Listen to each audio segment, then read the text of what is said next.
Hi guys, it's Nicole and welcome back to another video on my channel. I am still working my way through this collection from Simple Stories. I still cannot manage to remember the name of the collection. I want to say it's So Happy Together, but that might be because of this card in my face, which self-high five that I'm finally using a cut apart card on one of these layouts. I think it's pretty much the only one I've used, other than I used a 3x4 on my son's layout as like a layering piece. The sketch that I'm using is number 24 from the same sketchbook that I've been using for this whole process, which is by Scrapbook Generation, and it's called The Whole Picture Volume 2, and it's basically 24 sketches, all double page, all using full-size 4x6 photos. Now, I will say that a lot of the time, especially for my personal pages, I will still have a 4x6 print, but a lot of times I will put 3x4 photos together to sort of squish more photos into a layout. Originally, I was going to do one layout for photos of my kids together and then a whole separate layout featuring their little monkeys that they brought with them. And as I was going through my supplies and looking at the pictures, I was just kind of like, why? Like, why? Why am I going to do two completely separate layouts when I can pretty much probably cram all the images that I want to, excuse me, into one layout?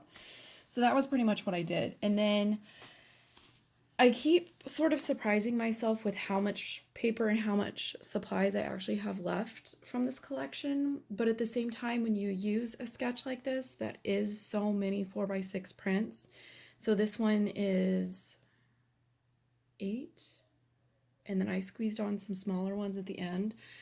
The sketch calls for 9 full photos, but again, I replaced one of my photos with that So Happy Together card.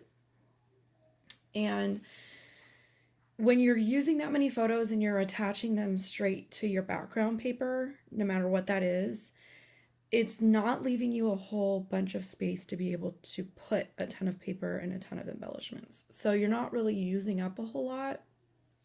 And then I was kind of limited to which patterns I had full size sections of. So I only had just this pattern was the only one that I could choose that was 12 inches wide and was also enough that I could get a 3-inch piece out of it.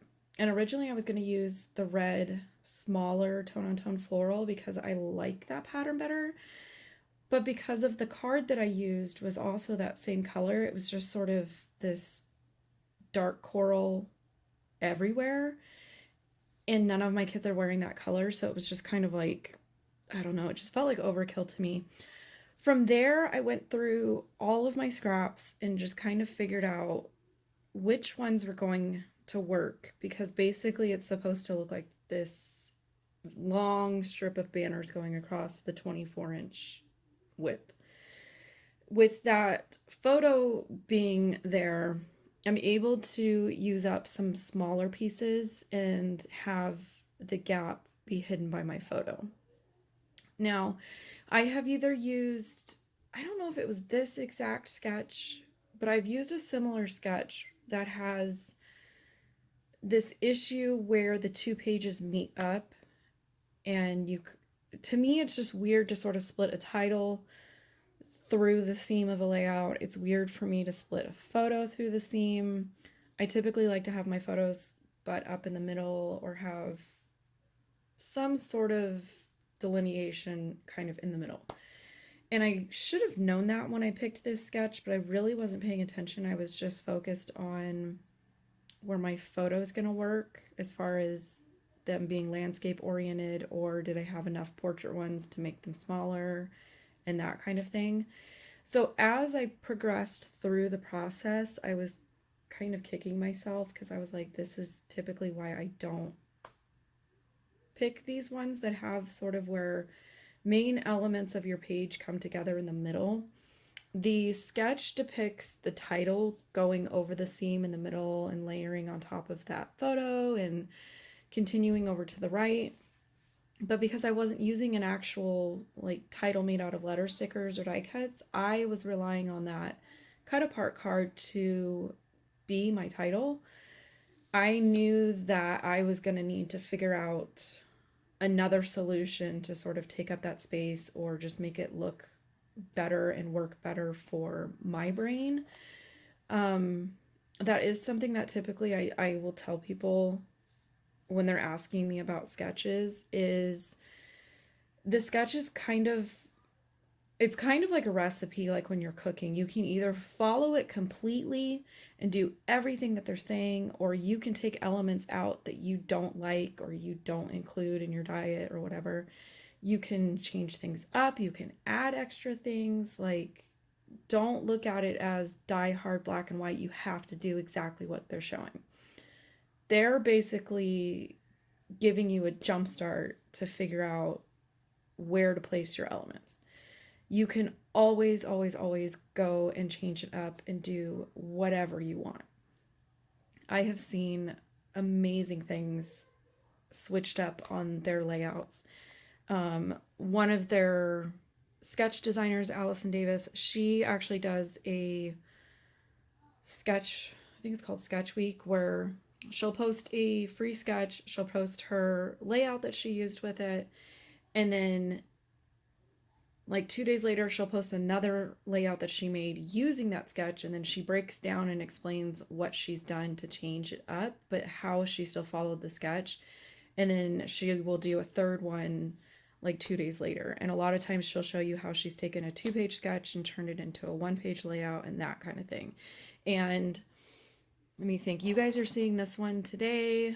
The next one is a 1-page sketch for the big collaboration that we're doing, and I did not use a sketch. That's going to be a scrap lift. And then the video after that, I used one of Allison Davis's Sketch Week sketches, and I still haven't finished it because it's kind of this labor intensive like type of layout, and I've reached the embellishing point, and that means that I'm basically at a standstill of I don't know what I'm doing. And so far everything that I've thought about doing doesn't look right, so I'm like back to square one on that. But I am enjoying the process. I'm enjoying the fact that I'm kind of pushing myself to do this, and I'm pushing myself to stay with a set of supplies and follow it through. Now, that's not to say that at some point I'm just going to be like, I'm done, I'm moving on. With the 4x6 cut apart card, I did go ahead and add a stamped phrase. I just wanted to add some other things to it because the layout is so photo heavy. It can kind of get a little flat at times, especially when you're using cut aparts that are already flat. So I like to do things where either I'm adding stamps to them and kind of beefing up the phrase, or if I had that floral image left over in the die cuts, I would have done like another, I would have either layered it on top of it with some foam adhesive or flipped it over to the other corner of the title.